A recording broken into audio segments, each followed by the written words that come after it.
Hello, everyone, and welcome to the program. This is your Business Morning. Let's get the second business and market day started with what came in about 8:30 this morning. Nigeria's September inflation coming in, printing a little bit a bit lower than some of the forecasts we've had on the streets. We'll start taking a look at the numbers. 11.23% was the headline inflation for the month of August. For the month of September, Statistics Office just released data showing 11.28 print for the month under review. That's well, it's no longer breaking news, but of course, if you're interested in the economic data, I'm sure by now you already have that in your kitty. It's showing Nigeria's inflation, a year-on-year basis, showing a very sluggish advance to 11.8%.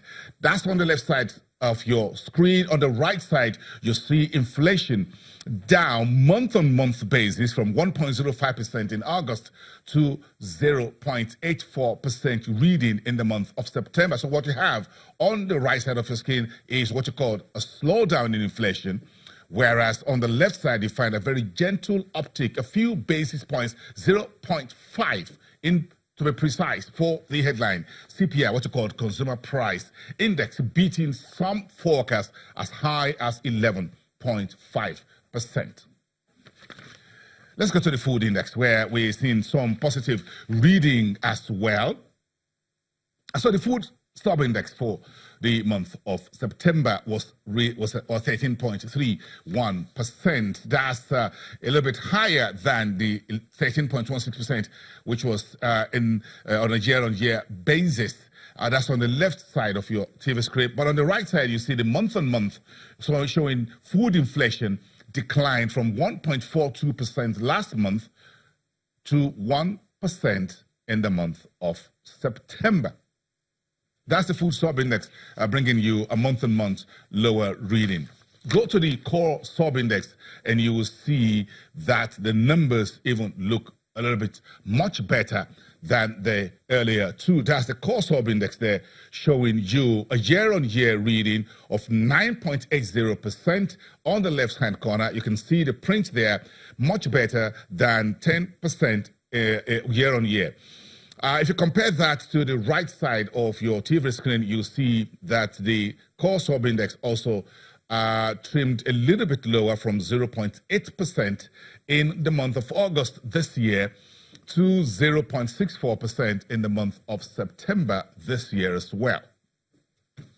Let's take that on and take a look at the level of inflation reading across the rural and urban parts of the country. Let's look at the urban areas. Nigeria's major cities and townships reported headline inflation index of 11.70. That's a very gentle uptick from 11.67% a year ago. That's a year-on-year you find on the left side, and on the right side you find the month-on-month. On a month-on-month basis, urban inflation, according to the Bureau of Statistics, reduced from 1% to 0.86%. Let's check with the rural index.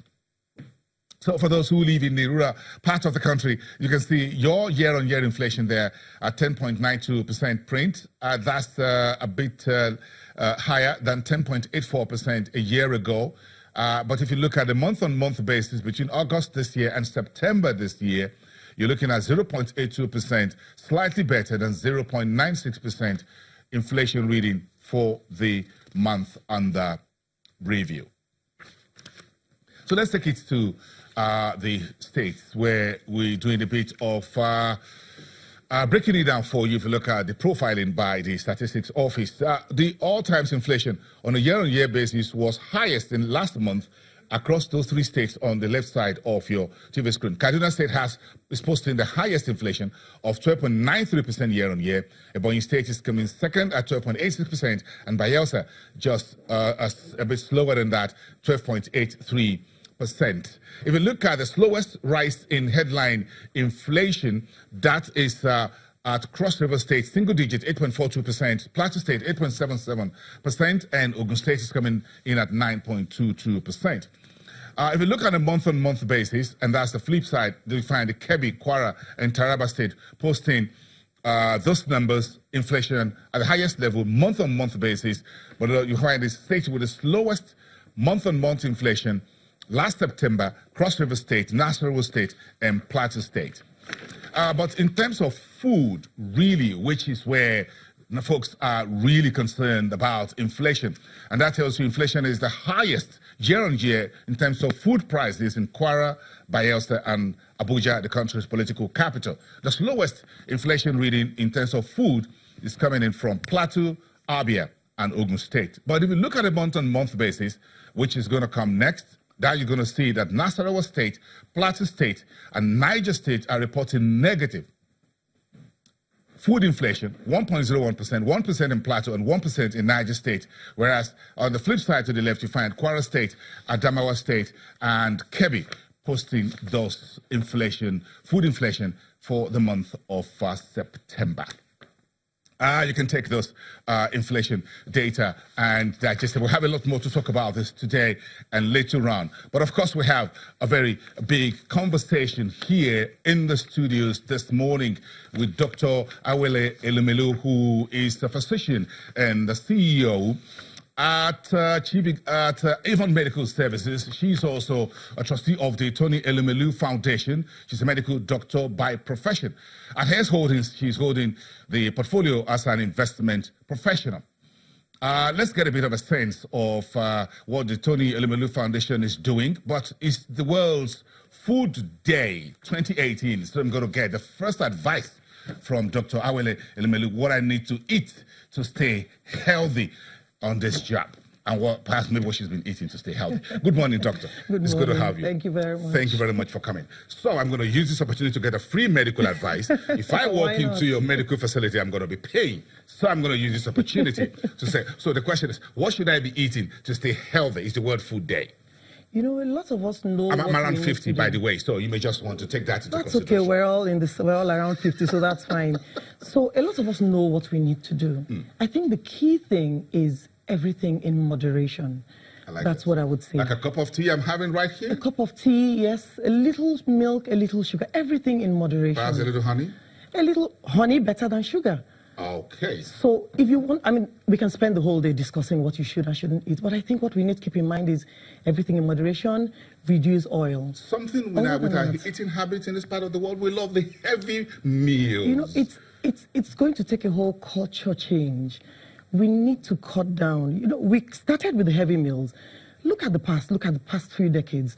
Our ancestors walked miles, they worked in the farms, so they needed the heavy meals. They needed the pounded yam, they needed the eba, they needed the big portions of food. The fufu and all of that. All of that. Now we don't do that anymore. We sit in our offices, we sit in traffic, we don't walk to our neighbors' houses, we don't visit everyone in the neighborhood.